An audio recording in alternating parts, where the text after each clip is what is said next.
Congress party 138వ ఆవిర్భావ దినోత్సవ శుభాకాంక్షలు. భవానీరెడ్డి, కాంగ్రెస్ పార్టీ అధికార ప్రతినిధి, తెలంగాణ. ప్రజల సమస్యలు కూడా తెలుసుకోవడానికి నెంబర్ పెట్టాం, హెల్ప్ లైన్ నెంబర్. ఒక్కసారి మనం కూడా వాళ్ళ యొక్క కాల్స్ అటెండ్ చేద్దాం ఒకసారి. నమస్తే అమ్మ, ఎక్కడి నుంచి మాట్లాడుతున్నారు? నమస్తే, ఎక్కడి నుంచి మాట్లాడుతున్నారు?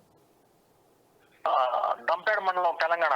దంపేడ మండలం, ఖమ్మం జిల్లా. ఓకే, చెప్పండి, ఏంటి సమస్య ఏంటి? గడుగుపల్లి. చెప్పండి, మీ సమస్య ఏంటిది? మాకు రైతు బంధు ఇప్పుడు పడితే మాకు 4 ఎకరాలు ఉన్నాయి. రైట్, రైతు బంధు గురించి ఈ రోజు దరఖాస్తు కూడా తీసుకుంటారు. రైతు బంధు గురించి ప్రస్తుతం అయితే రాష్ట్ర ప్రభుత్వం అధికారికంగా ప్రకటించలేదు, కానీ సుమారుగా ఈ రోజు నుంచి ప్రజల అభిప్రాయం తీసుకుంటే 1 ఎకరా నుంచి పడుతున్నట్టుగా తెలుస్తోంది. చూద్దాం. ప్రస్తుతం మనం ఈ యొక్క ప్రజాపాలన గురించి మాట్లాడుకుంటాం. మీ నియోజకవర్గాల్లో ప్రజాపాలన ఎట్లా ఉంది అంటే 28 తారీఖు నుంచి దరఖాస్తులు తీసుకుంటారు కదా, ఈ పెన్షన్ గురించి, మహాలక్ష్మి పథకం గురించి, గ్యాస్ కనెక్షన్ గురించి నడుస్తుందా మీ నియోజకవర్గంలో ఎక్కడైనా? ఇప్పుడు స్టార్ట్ అన్నారండి, ఇంకా తెలియదు. ఓకే, ఎస్, ప్రస్తుతం దాని గురించి మాట్లాడుకుంటున్నాం మనం. ప్రజాపాలన విషయంలో నేరుగా ప్రజలు కూడా రియాక్ట్ అవ్వచ్చు. 7995842515 నెంబర్. నమస్తే అండి, ఎక్కడి నుంచి మాట్లాడుతున్నారు? హైదరాబాద్. చెప్పండి. సార్ మేము మాది విలేజ్, అంటే మామనార్ డిస్ట్రిక్ట్ మాది. ఇక్కడ కిరాయికి ఉంటున్నాము. ఇక్కడ 200 యూనిట్ కరెంట్ ఉంది కదా. ఓకే, దానికి మాకు ఎట్లా వర్తిస్తా సార్? అంటే సొంత ఇంటి ఉన్న, అంటే ఇక్కడ చూస్తే గమనిస్తే రేషన్ కార్డులో ఎవరో ఒకరి పేరు మీద కరెంటు మీటర్ ఉంటేనే ఉంటుందంటూ ఒక అంచనా అయితే. ఎందుకంటే మనం ఉదాహరణ తీసుకున్నా, మీరు సొంత ఇంట్లో లేకపోతే అద్దె ఇంట్లో ఉంటున్నారు కాబట్టి ఉచిత కరెంటు ఫలితం అనేది మీకు అందుతుందో లేదని ప్రభుత్వం ఇంకా దాని గురించి సపరేట్గా ఏం చెప్పలేదు. ఒకవేళ చేయాలనుకుంటే సొంత ఇంట్లో ఉన్నవారు, మధ్యతరగతి కుటుంబాలకి, సొంత ఇంట్లో ఉన్న వారికి 200 యూనిట్ల కరెంటు వాడితే కనుక వాళ్ళకు వెసులుబాటు ఇస్తుందో ఒక అంచనా అయితే ఉన్నది. మీరు ఇక్కడ ఇల్లు కోసం కూడా అప్లై చేసుకోవచ్చు, ఇక్కడ ఇందిరమ్మ ఇల్లు కోసం కూడా అప్లై చేసుకోవచ్చు. మరి ఊరు ఆధార్ కార్డు ఉంది సార్, చేసుకోవాలి అక్కడే. మాది విలేజ్ అన్నమాట. ఓకే, అక్కడే మీరు సొంత ఊరు మహబూబ్ నగర్. మహబూబ్ నగర్ అంటే ఒక పల్లెటూరు, మండలంలో ఒక పెద్ద గ్రామం. ఓకే, పెద్ద కర్మూర్ అనే గ్రామం. ఓకే, మొత్తం అడ్రస్ మాకు అక్కడనే ఉన్నాయి. ఓకే, ఇక్కడ అప్లై చేసుకోవాలి. రేషన్ కార్డు కూడా లేదు మాకు. ఓకే. మాకు 9 years అయితే నాకు పెళ్ళి. సో మీరు ఇటే సెటిల్ అయిపోయారా? హైదరాబాద్లోనే ఉండిపోయారా? హైదరాబాద్లో సెటిలర్గా ఉన్నారా? సెటిలర్ గా హైదరాబాద్ లో సార్. సిటీలో అయితే ఏం లేదు, మొత్తానికి ఆటో నడుస్తున్నాం మేము. ఓకే, అక్కడ స్వగ్రామంలో ఇల్లు, భూమి? మా డాడీకి ఉంది సార్, ఇల్లు ఉంది, భూమి కూడా ఉంది. ఓకే, అయితే మీరు రేషన్ కార్డు ముందుగా దరఖాస్తు కూడా తీసుకుంటారట. రేపటి నుంచి రేషన్ కార్డుకు సంబంధించి ప్రత్యేక ఫామ్లు కూడా అందుబాటులో ఉంటాయట, వాటితో కూడా అప్లై చేసుకోవచ్చు అంటూ ప్రచారంలో ఉన్నది. ఒకసారి నేరుగా అక్కడ ఏదైతే మీకు మీ గ్రామంలో కనుక ఈ యొక్క ఏర్పాటు కనుక చేసి ఉంటే అక్కడ మీరు అప్లై చేసుకోవచ్చు నేరుగా వెళ్ళి. సో మీకు ఇల్లు లేకపోతే ఇల్లు కోసం అప్లై చేసుకోవచ్చు. తర్వాత రేషన్ కార్డు లేకపోతే రేషన్ కార్డు కోసం ప్రత్యేక దరఖాస్తు ఫామ్ ఉందట. సో రకరకాలుగా అవైలబుల్గా అయితే ఉంది. నేరుగా ప్రజాపాలనకు సంబంధించి సమస్యలు అయితే ఉత్పన్నమవుతుంటే అధికారుల దగ్గర మీరు సమాధానం తీసుకోవచ్చు. Thank you. లేదు, అంటే నేరుగా గ్రామ పంచాయతీలోకి వెళ్ళి అక్కడ సమస్య తెలుసుకోవచ్చు. లేదా ఇప్పుడు కేవలం నిర్దేశితంగా ప్రస్తుతం యుద్ధ ప్రాతిపాదికన 28 తారీఖు నుంచి 6 తారీఖు అని చెప్పి గవర్నమెంట్ చెప్పింది, కానీ తర్వాత కూడా ఇచ్చుకోవచ్చు. అది ఎంఆర్ఓల దగ్గర, ఎంపీడీఓ దగ్గర అంటుంది. కానీ బెటర్ ఇప్పుడు గ్రామ పంచాయతీలకు వెళ్ళి ఇప్పుడు కనుక ఇస్తే అది కొంచెం త్వరితగతి, అంటే కొంచెం స్పీడప్ అయ్యే అవకాశం కూడా ఉంటుంది. Thank you. రైట్. అయితే రేషన్ కార్డుకు లేకున్నా కూడా ఈ యొక్క 6 గ్యారెంటీలకు సంబంధించి దరఖాస్తు చేసుకోవచ్చు. ఇక్కడ చాలా స్పష్టంగా పలుమార్లు తొలి వెలుగు చెప్తూనే వచ్చింది. ముఖ్యంగా రేషన్ కార్డు లేదని మెన్షన్ చేస్తూనే ఎవరైతే రేషన్ కార్డు కోసం అప్లై చేయాలనుకుంటున్నారో వాళ్ళకి సంబంధించి దస్తావేజ్ అయితే ఆధారాలు ఉంటాయి, ఆధార్ కార్డు కానివ్వచ్చు, లేకపోతే కొత్తగా మ్యారేజ్ అయితే మ్యారేజ్ సర్టిఫికేట్ లాంటిది కావచ్చు, ఇక్కడ ఫోటో కావచ్చు, ఇవన్నీ కూడా దరఖాస్తు చేసుకోవచ్చు. వాళ్ళని కూడా కన్సిడరేషన్లో తీసుకొని ఈ పథకాలకు సంబంధించి రేషన్ కార్డుతో వాళ్ళకు ఇచ్చే అవకాశం కూడా ఉందంటే చెప్తున్నారు. మరోవైపు రేపటి నుంచి ఈ యొక్క సమస్యను గుర్తించారు కాబట్టి రేపటి నుంచి కొత్తగా రేషన్ కార్డుల యొక్క దరఖాస్తు ఫారం కూడా ప్రభుత్వం ప్రవేశపెట్టబోతున్నట్టు కూడా ఆ సమాచారం అయితే అందుతోంది. నమస్తే అండి, ఎక్కడి నుంచి మాట్లాడుతున్నారు?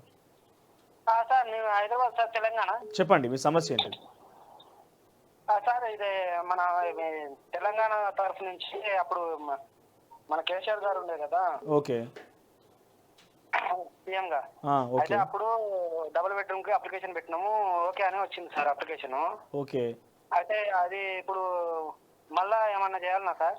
రైట్, ఒక్కసారి మీరు అంటే హైదరాబాద్ సెటిల్డా లేకపోతే గ్రామీణ నుంచి వచ్చారు? ఎందుకంటే ఇప్పుడు ప్రజావాణి అని చెప్పి సమస్యలు అక్కడ మనం ప్రగతి భవన్ కాడికి పోతే సమస్యలు పరిష్కారం అవుతుంది. ప్రజాభవన్ కాడ, ప్రజావాణిలా ఇప్పుడు నేరుగా అధికారులు మీ ఇంటికి వస్తున్నారు కానీ ఎక్కడ అప్లికేషన్ చేసుకుంటే ఒకసారి అధికారులను సంప్రదించండి. మరి వాళ్ళు ఏం సమాధానం చెప్తారు? ఎందుకంటే డబుల్ బెడ్రూమ్తో పాటుగా ఇప్పుడు కొత్తగా ఇందిరమ్మ ఇల్లు ఇస్తామని చెప్పి కాంగ్రెస్ ప్రభుత్వం చెప్తుంది. మరి డబుల్ బెడ్రూమ్లు ఏం చేస్తుంది ఏందని ప్రస్తుతం అయితే అధికారికంగా ఏం ప్రకటన అయితే లేదు. ఒకసారి అధికారులను సంప్రదిస్తే నేరుగా ప్రజావాణి అని చెప్పి మీ గ్రామ పంచాయతీలో లేకపోతే మున్సిపాలిటీ వార్డులోనే కార్పొరేషన్ హైదరాబాద్లో కూడా ఈ కార్యక్రమం నడుస్తుంది. మీ డివిజన్లో ఎప్పుడు పెడతారో చూసి ఒక్కసారి అక్కడికి వెళ్ళి అధికారులను అడిగితే వాళ్ళు సమాధానం చెప్తారు. డబుల్ బెడ్రూమ్ అనేది మీకు అప్పుడు ఓకే అయిందా లేదా, అది ఇస్తారా లేదా అని కూడా సమాధానం వాళ్ళ దగ్గర దొరికే అవకాశం ఉంటుంది. ఇది కూడా ఒక సమస్యగా మనం చూడాలి. గతంలో డబుల్ బెడ్రూమ్ అప్లై చేసుకున్న వాళ్ళ సంఖ్య కూడా అత్యధిక సంఖ్యలో ఉంది. మరి వాళ్ళందరూ కూడా డబుల్ బెడ్రూమ్ లాటరీల ద్వారా కావచ్చు, వివిధ అంశాల ద్వారా కావచ్చు వాళ్ళు ఎంపిక చేసిర్రు. చాలామందికి కొన్ని కేటాయించకుండా ఇంకా కూడా తాత్సారం చేస్తున్న పరిస్థితి. మరి ఎవరికైతే లాటరీల ద్వారా వివిధ అంశాల ద్వారా వాళ్ళు ఎంపిక కాబడ్డారో, లేకపోతే వాళ్ళకి ఎలిజిబిలిటీ క్రైటీరియా ప్రకారంగా ఎంపిక కాబడ్డారో వాళ్ళందరికీ డబుల్ బెడ్రూమ్ ఇస్తారా ఇయరా, లేదా ఈ ఇందిరమ్మ ఇల్లుకి అప్లై చేసుకోవాలా? ఒకవేళ ఇందిరమ్మ ఇల్లుకి అప్లై చేసుకుంటే ఆ డబుల్ బెడ్రూమ్ వస్తుందా రాదు? ఇవన్నీ అంశాలు కూడా సమస్యలు ఉత్పన్నమవుతున్నాయి. నమస్తే అండి.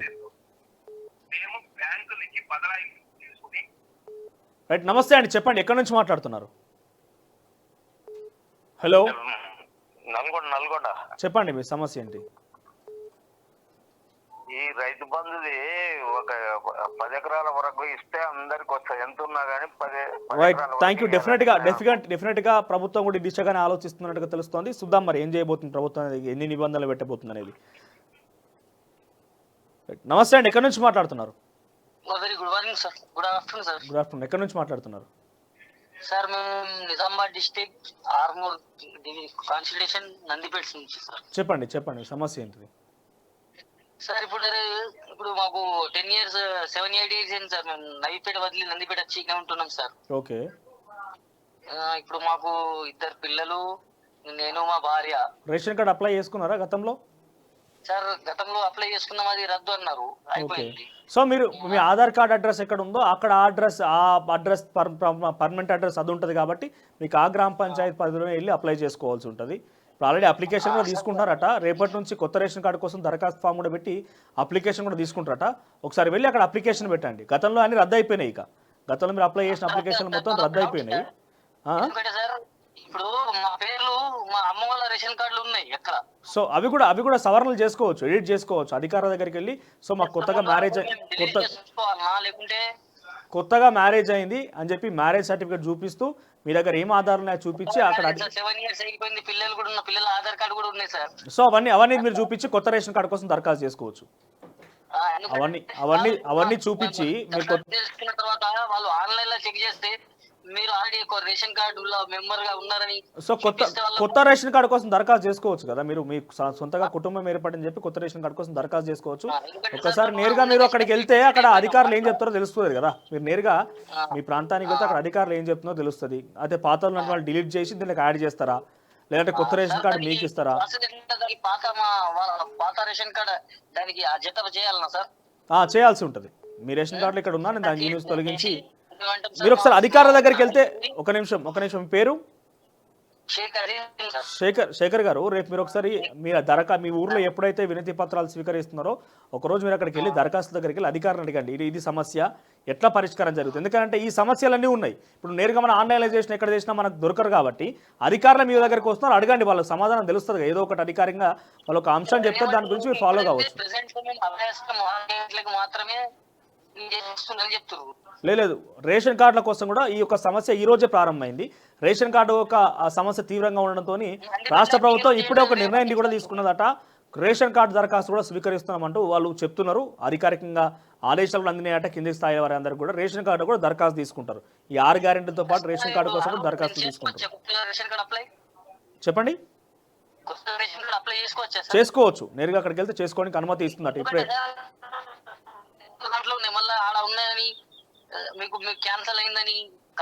ఒక్కసారి అధికారుల దగ్గర నేరుగా సంప్రదిస్తే దీనికి సంబంధించి పూర్తి క్లారిటీ వస్తుంది.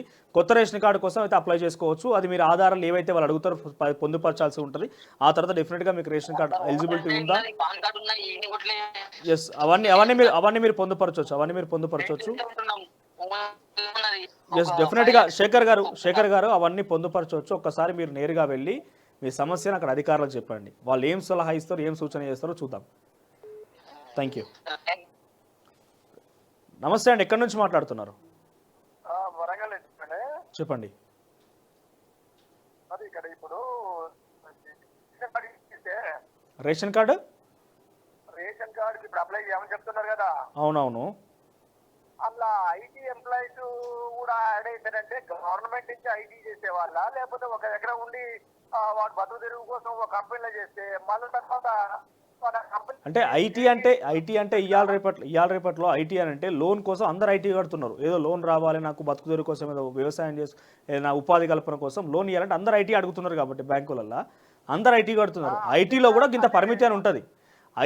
ఇంత పరిమితి అని ఉంటుంది, ప్రస్తుతం రేషన్ కార్డు గురించి ఇంకా పూర్తి స్థాయి ఒక ఎలిజిబిలిటీ క్రైటీరియా పెట్టలేదు ఇంకా, కానీ క్షేత్రస్థాయిలో అధికారులు తీసుకుంటారట. ఈ రోజే మొదలైంది కాబట్టి సమస్యను గుర్తించి అధికారులకు ఆదేశం జారీ చేసినట్టు రాష్ట్ర ప్రభుత్వం, మీరు రేషన్ కార్డుల గురించి కూడా దరఖాస్తులు తీసుకోండి అని చెప్తుందంట. రేపటి నుంచి ఆ ఫారంలు అందుబాటులో ఉంటాయి. ఇవాళ ఎవరైతే అప్లై చేసుకుంటున్నారో వాళ్ళు నేరుగా ఈ ఫామ్లోనే రేషన్ కార్డు కోసం దరఖాస్తు చేసుకున్నట్టుగా విజ్ఞప్తి ఇచ్చి అక్కడ మీరు సబ్మిట్ చేయొచ్చట.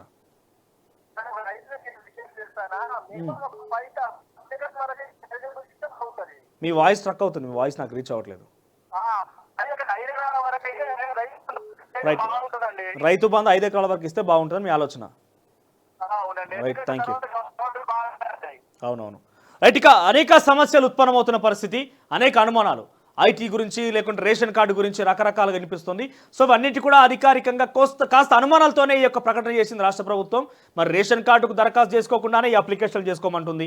అత్యధిక సంఖ్యలో కొత్తగా ఈ 9.5 సంవత్సరంలో కొత్తగా పెళ్ళైన వారు కావచ్చు, చనిపోయిన వారు కావచ్చు, లేకుంటే పుట్టిన వారు కావచ్చు, ఏ రకంగా యాడ్ చేసుకోవాల్సి ఉంటుంది. వీటన్నిటి గురించి కూడా క్లారిటీ ఇవ్వాల్సిన అవసరం అయితే ఉంది. కానీ తక్షణ చర్యగా రాష్ట్ర ప్రభుత్వం ఒక ఆదేశం జారీ చేసినట్టు తెలుస్తోంది. ఈ యొక్క అంశం ప్రచారంలో ఉంది. ఏంటంటే రేపటి నుంచి కొత్తగా రేషన్ కార్డు దరఖాస్తు ఫారాలు కూడా అందుబాటులో ఉంటాయట.